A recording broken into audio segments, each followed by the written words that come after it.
आता घेऊयात टॉप 9 बातम्यांचा आढावा। सुरुवात करूयात मोठ्या राजकीय टॉप 9 बातम्यांनी। महाराष्ट्रातील घडामोडींकडे माझं लक्ष। महाराष्ट्रातील बऱ्याच गोष्टी मला माहिती आहेत। अमित शहांचं वक्तव्य, सूत्रांची माहिती। तर तुम्ही एनडीएचे प्रमुख, तुमचा सन्मान राखला जाईल। शहांनी एकनाथ शिंदेंना बैठकीत आश्वस्त केल्याची माहिती। मी तक्रारीचा पाढा वाचणारा किंवा रडणारा नाही, तर लढणारा नेता। लहान सहान गोष्टी राष्ट्रीय पातळीवर आणत नाही। नाराजीचा विषय कालच संपला। शहांकडे भाजप नेत्यांची तक्रार केल्याचं वृत्त शिंदेंनी फेटाळलं।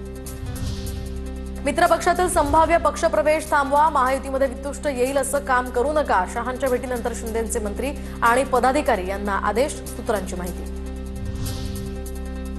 महायुती विरोधातील बंडखोर नेत्यांना रवींद्र चव्हाणांकडून आर्थिक पाठबळ, भाजपकडून पक्षप्रवेशासाठी पैशांचा वापर, माध्यमांसमोर थेट टीका टाळण्यासंदर्भात नेत्यांना समज द्या। शिंदेंची भाजप नेत्यांवरून शहांकडे तक्रार, सूत्रांची माहिती। मिंधे मंडळ नाराज झाले म्हणे। मिंधे गटानं जे पेरलं त्याचीच फळं त्यांना मिळतात। मंत्रिमंडळात मिंधे गटाला चणे फुटाणा इतकी सुद्धा किंमत नाही। सामनातून शिंदेंच्या सेनेवर खोचक टीका। अमित शहा आणि शिंदेंची ही भेट वरिष्ठ पातळीवरची, आमच्यात कोणतीही टोकाची भूमिका नाही। गिरीश महाजनांची प्रतिक्रिया। तर फडणवीस शिंदे यावर मार्ग काढतील, महाजनांचं वक्तव्य।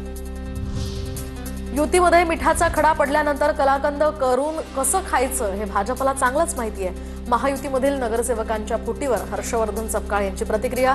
तर शिंदेंच्या लोकांना फोडण्यासाठीचे हे प्रयत्न सुरू, सपकाळांचं वक्तव्य। नितीश कुमार आज 10व्यांदा बिहारच्या मुख्यमंत्रीपदाची शपथ घेणार। तर सम्राट चौधरी आणि विजय सिन्हा हे पुन्हा उपमुख्यमंत्री होणार। दुपारी 1 वाजता शपथविधी सोहळा।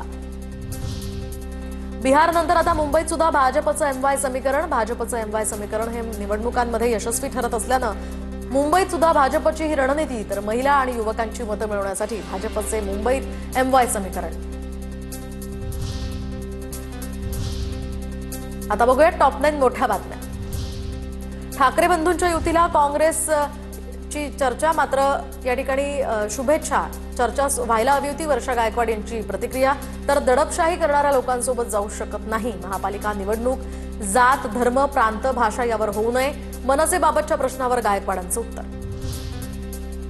वर्षा गायकवाडांचे वडील पाठिंबा मागायला शिवतीर्थावर आले होते, ज्यांच्या भूमिकेवर मी जास्त बोलणार नाही। वर्षा गायकवाडांच्या टीकेला राजू पाटलांचं प्रत्युत्तर। तर मराठीसाठी आम्ही गुंड वाटत असलो तर आम्ही गुंड आहोत, राजू पाटलांचं उत्तर। वर्षा गायकवाडांच्या टीकेवर विचारलेल्या प्रश्नावर अमित ठाकरे यांनी बोलणं टाळलं। दडपशाही करणाऱ्या लोकांसोबत आम्ही जाऊ शकत नाही, असं विधान गायकवाडांनी केलं होतं। काँग्रेस आणि मनसेमधील धुसफूस आणखीनच वाढली। राजू पाटलांच्या टीकेला सपकाळांचं उत्तर। तर महाराष्ट्र धर्म कुणीही आम्हाला शिकवण्याची गरज नाही। राजू पाटलांच्या टीकेला प्रदेशाध्यक्ष हर्षवर्धन सपकाळ यांचं प्रत्युत्तर। ठाकरेंच्या शिवसेनेच्या वकिलांनी चिन्हाच्या खटल्यामध्ये कोर्टात चुकीचे मुद्दे मांडले, पृथ्वीराज चव्हाणांची प्रतिक्रिया। तर भाजप सरकारनं 73 आणि 74ची घटना दुरुस्त मोडून काढली, तर हा मुद्दा मांडायला हवा होता, चव्हाणांचं वक्तव्य। काल पोलीस आले तेव्हा मी घरी नव्हतो। उद्या सकाळी स्वतः नेरूळ पोलीस स्थानकात जाऊन नोटीस स्वीकारणार, अमित ठाकरेंची माहिती। तर शिवस्मारक उद्घाटन प्रकरणी अमित ठाकरेंचा 70 मनसैनिकांवर गुन्हा दाखल झाला। पुण्याच्या बावधनमधील दुय्यम निबंधक कार्यालयातील 20,000 दस्तांची तपासणी होणार। मुंढवा जमीन व्यवहार प्रकरणामध्ये निलंबित दुय्यम निबंधकांनी नोंदवलेल्या दस्ताची तपासणी होणार। गेल्या 2 वर्षांमध्ये निलंबित दुय्यम निबंधकांकडून 20,000 दस्ताची नोंदणी। पुण्यातील मुंढवा जमीन व्यवहार प्रकरणामध्ये 275 जणांचे जबाब नोंदवले जाणार। मुंढवा जमीन प्रकरणामध्ये एकूण 275 जणांचा समावेश। तर जमीन प्रकरणातील 275 जणांना काही मोबदला दिला गेलाय का, जमिनी संदर्भात त्यांना हक्क कसा देण्यात आला, या दृष्टीने आता तपास सुरू। या प्रकरणामध्ये शीतल तेजवानींचा देखील जबाब।